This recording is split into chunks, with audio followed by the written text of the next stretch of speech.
నాలో ఉన్న నీ రూపురేఖ ఎంతగా నన్ను ఎవ్వరు కమ్ముకోలేదు నీలా ఇలాగా.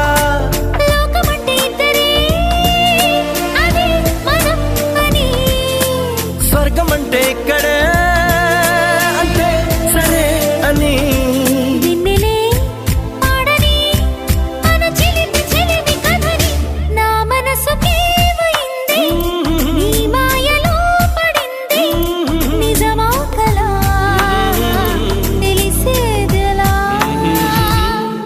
మన ఇద్దరికి తెలియంది ఏదో జరిగే ఉంటుంది అందుకే ఇంతలా